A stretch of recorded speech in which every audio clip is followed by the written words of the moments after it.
दिल्ली के पुराने हिस्से में एक जर्जर इमारत खड़ी है जिसे लोग सिल्वर नेस्ट होटल के नाम से जानते हैं।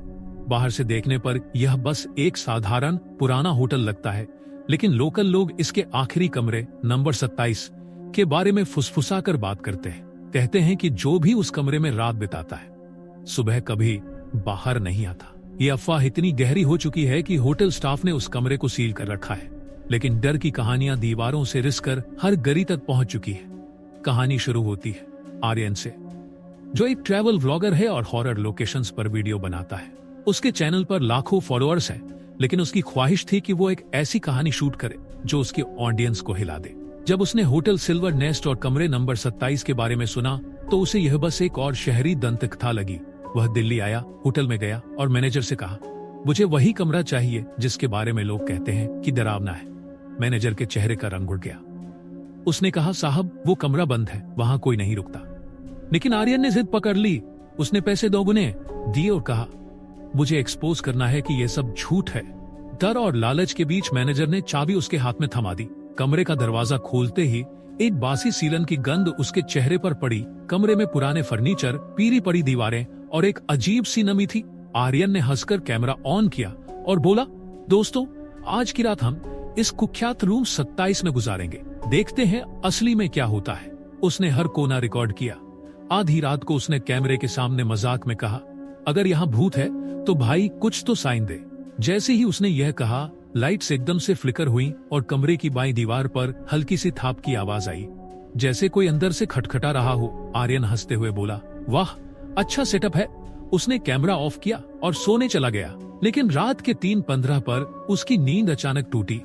कमरे की हवा बर्फ जैसी ठंडी हो चुकी थी। उसने आंखें खोली और जम गया।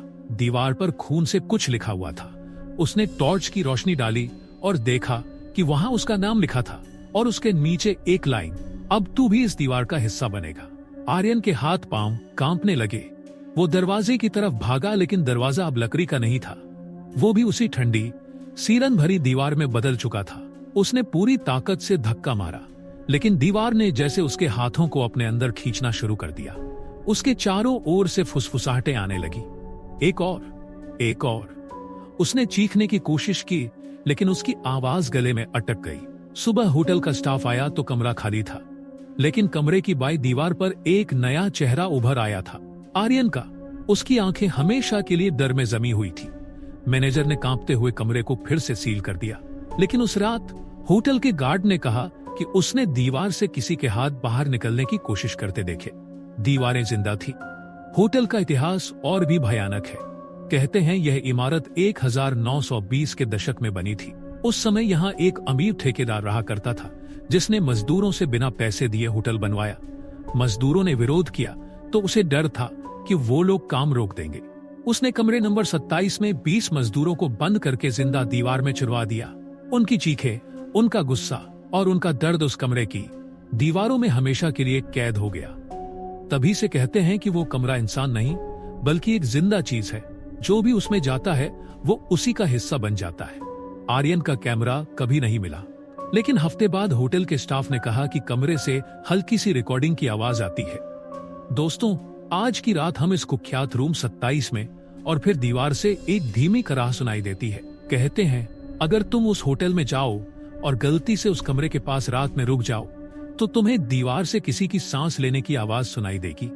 और अगर कभी तुम्हारा नाम दीवार पर लिखा मिल जाए तो याद रखना, अब तुम्हारे पास बाहर निकलने का कोई रास्ता नहीं। अगर आपको ये कहानी डरावनी लगी हो तो ऐसे ही और भी रोंगटे खड़े कर देने वाली सच्ची हॉरर कहानियों के लिए अभी सब्सक्राइब कीजिए हमारे चैनल हॉरिबल स्टोरी टेलर को। अगली बार फिर मिलेंगे एक ऐसी कहानी के साथ जो आपको नींद में भी सोचने पर मजबूर कर देगी। तब तक के लिए अंधेरे से दूर रहिए, क्योंकि डर अभी जिंदा है।